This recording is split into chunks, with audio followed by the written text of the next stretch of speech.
Do hardware, do hardwood floors help sell your house? Yeah, they surely do. Let's get into this. But first, I want to talk about RE/MAX President Amy Lessinger. Oh, great. Guess I got kicked out. Amy Lessinger decided she's going to retire. Now, RE/MAX has been going through issues, as the NAR, as multiple state and association of realtor associations. RE/MAX is going through some major turmoil. And I think this is telling, because what we're seeing here is we're seeing a shift, a dynamic shift from traditional agencies or brokerages, go from typical brick and mortar to everybody's working at home. I've worked at home for 30 years. I've worked out of my house for 30 years. Even before I bought this house, I was working out of my house. Even before I got into real estate, I worked out of my house. I was in publishing, and I would get so much more work done during my day because I didn't have to commute, put in the extra hours, and I was successful doing it. I do the same thing here. Yeah, I can do my laundry, but it takes 5 minutes. I take a break every hour. I take a 5-minute break, walk around the house, make calls, sweep, do my chores, do whatever, and you're very productive. Yeah, you can sit on the couch and work. Yes, you can take longer lunches.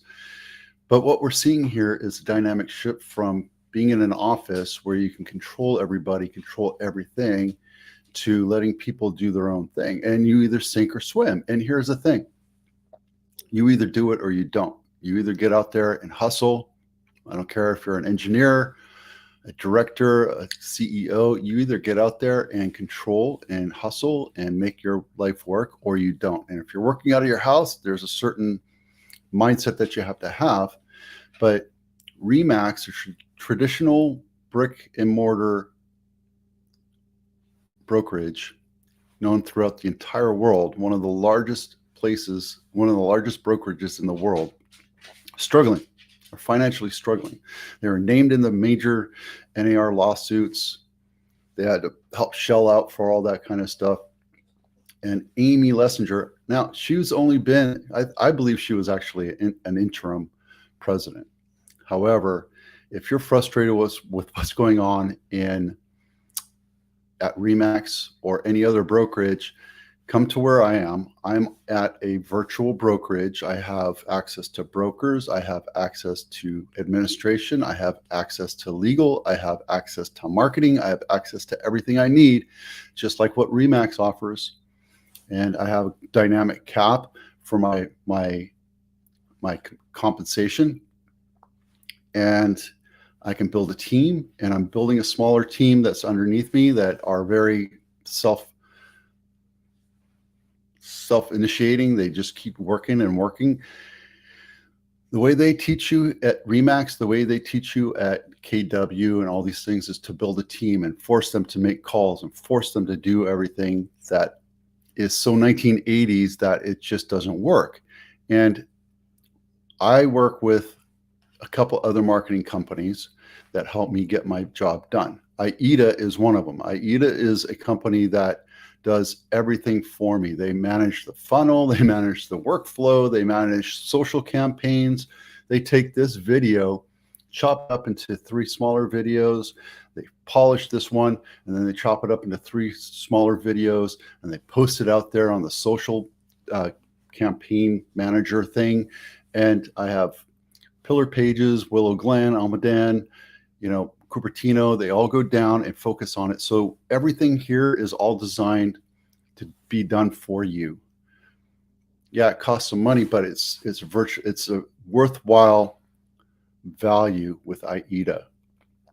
And it's part of this company called Video Ease, and they manage all the video production for me. And this is the back end of the funnel, or the top of the funnel, where when you attract people, they go into the top of the funnel and then they follow down. And we offer buyer guides, we offer home inspection checklist. We offer all these different things. It all goes through this AIDA thing.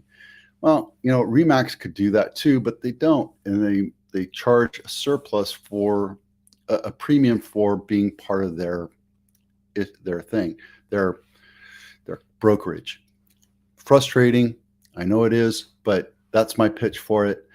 It's sad that Amy is moving on, but it is what it is. Big companies tend to fall. Not every company is going to be around forever. JCPenney fell, Sears fell, Blockbuster's fell, and big Best Buy is failing, right? Why? Because there's not a need for big box anymore. There's not a need for big companies to do small entitled things anymore. These in real estate, it's the agent and the customer. It's not necessarily a big, huge brokerage. And if you trust in a brokerage, the brokerage is designed to create value for its stakeholders and stockholders, not you, the customer. Remember that. When you're working with an agent, they're delivering value to you. So that's why big companies like this have to either change their mode of operation or they have to move on. There you go. Enough said. Hardwood floors. Is it a value?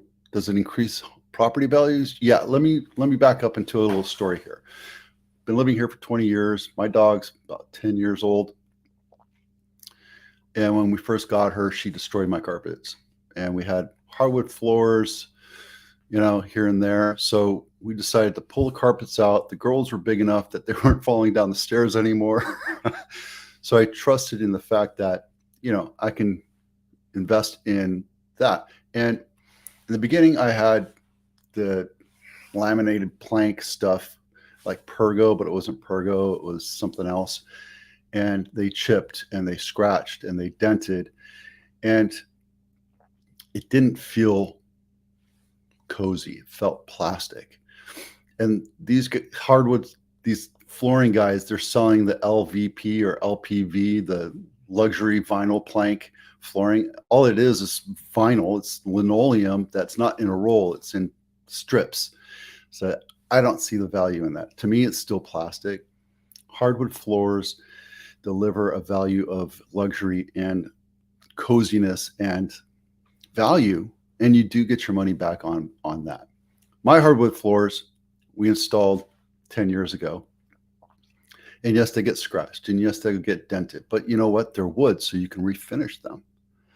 I have engineered wood on part of the house, and then the other part of the house had the original two-inch oak strips that you see everywhere, and they're gorgeous. They're resilient. They're 56 years old, and they hold up. They're incredible shape. We sanded them down, had them refinished, and they're beautiful. And when you go to sell a house with hardwood floors, it's an easier sell. Yes, you do get value out of it. Period. And you don't see $30 million homes sold with LVP. You don't see $30 million homes sold with Pergo. I'm looking at other houses with the plank flooring in there, and you see between the seams, you see it gets mopped and then it rises up, kind of because it's compressed sawdust, and when it gets wet, it expands like a sponge, and it just makes it realize, you know what, I have to replace those floors. I got to get rid of those. So hardwood flooring doesn't have that problem. Yes, you can get floor stains. Yes, you can get water stains. Yes, you can get termite problems. Yes, you can get dogs peeing on them, what have you. But it's more resilient. It's fixable, and it makes it look better for longer. And yet you can take the engineered wood, sand them down, refinish them a couple times. Same thing with the original hardwood floors. It just makes it feel better, and they're longer lasting.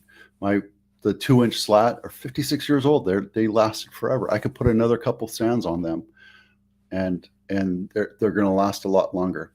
And yeah, you can paint it, or you can stain it, obviously, but you can paint it. But that paint will chip and fray and what have you. So just be careful about that.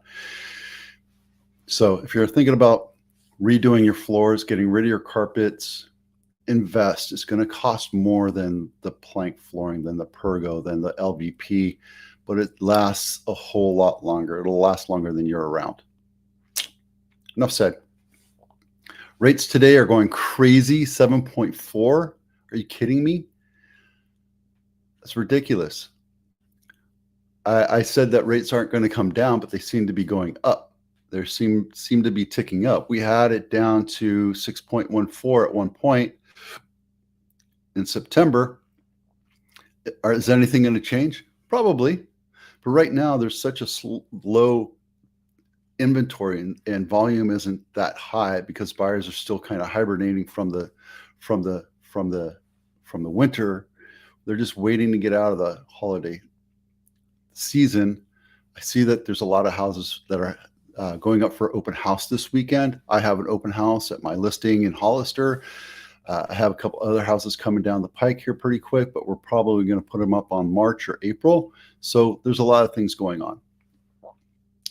There's always going to be buyers, right? And should you buy now? Yeah, because there's less buyers out there. Oh yeah, it's going to suck, but you know what? When rates come down, you can refinance. We can have a conversation with your lender or my lender and go through the process and understand a little bit better about what you're going to be delivered. All right, home inspection checklist. If you're thinking about selling, get this checklist done.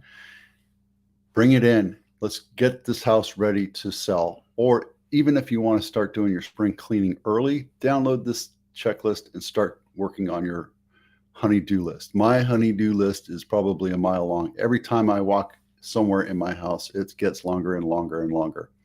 I'm about ready to hire 3 of my handymen just to come through and do a final sweep of my house and get it, get it tuned up for the spring.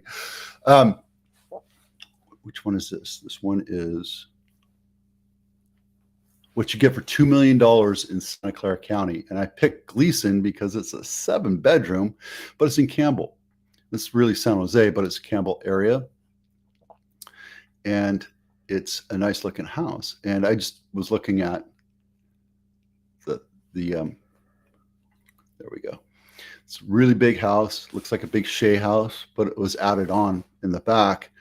And you'll see when you look at the drone photos, but it's a beautiful house. It's a little dated in the bathroom and the kitchens, but it's a nice looking house. You know, you have tile, linoleum, right?